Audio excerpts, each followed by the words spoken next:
Hey, here are 5 stupid things I've noticed about poverty. It kills people. Poverty doesn't just keep you from having nice things. Poverty shortens your life. The poor are less able to afford healthy food, tend to exercise less, and still receive an inferior quality of health care. And that's just here in the United States. Around the world, the effects of poverty are yet more dire, with many of the poorest people lacking reliable access to food or clean water of any kind. Of course, poverty also substantially worsens the quality of life. It does this in many ways, but to cite one very popular example, it breeds crime. Areas with higher rates of poverty tend to have higher rates of crime. This should, to my way of thinking, compel us to work that much harder to alleviate poverty wherever and whenever we can. But unfortunately, there are some in our politics, and their party rhymes with Republican, who think that the cause of this crime is not poverty, but the impoverished. Now, I'll have more to say about the practice of blaming poverty on the poor in a little bit. For now, let me just suggest that many of those who turn to crime in order to survive or in hopes of escaping their poverty have done so because they honestly feel that they have no other option. And I can understand why they would feel that way. Because here's the thing about poverty. It's easy to get into and difficult to get out of. Poverty is like the opposite of a union job. It's super easy to get into and there are no perks. All you have to do is be born into the 42% of humanity worldwide that lives in poverty. Or you can lose your job, or the person who supports you can lose their job, or go to prison, or abandon you, or die. Or you, or someone you support, or someone who supports you can face a medical emergency, or you can be the victim of a crime or a natural disaster that wipes out your assets.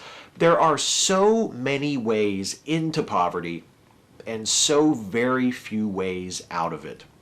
The good news is we know what most of the ways out are and how to get there. The bad news is they require help from people who aren't impoverished. That help can be a lot harder to come by than it ought to be. See, here's another thing about poverty. It's easier to ignore than to fight. In the most general terms, the solution to poverty is for those not in poverty to reach down and lift up those who are. But that's not always so easy. It's expensive. It represents an investment in the lives and welfare of other people and in our society as a whole, not in ourselves as individuals. And if 30 years of Reagan conservatism has taught us nothing else, it has taught us that selflessness is for chumps. It's just far less stressful politically and in our personal lives to forget that the poor people are even there, at least for those of us who have that luxury. And for those occasions when poverty does come up as an issue that can't be ignored or promptly swept aside, we can always do the next best thing and let the poor take the blame for it. Poor people just don't want to work. They're happy to get on welfare and sit around bleeding the rest of us dry. Why should I spend my hard-earned money to help out some bum who's too lazy to get a job?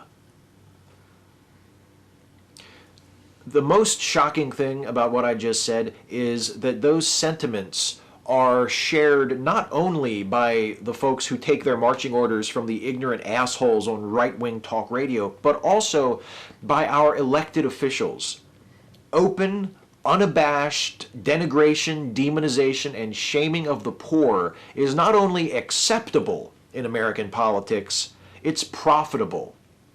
And it's practical, at least for the blood-drinking ghouls who engage in it. Because blaming the poor for their own problems does nothing to actually help them, which in turn helps to ensure that they'll always be there when we need them.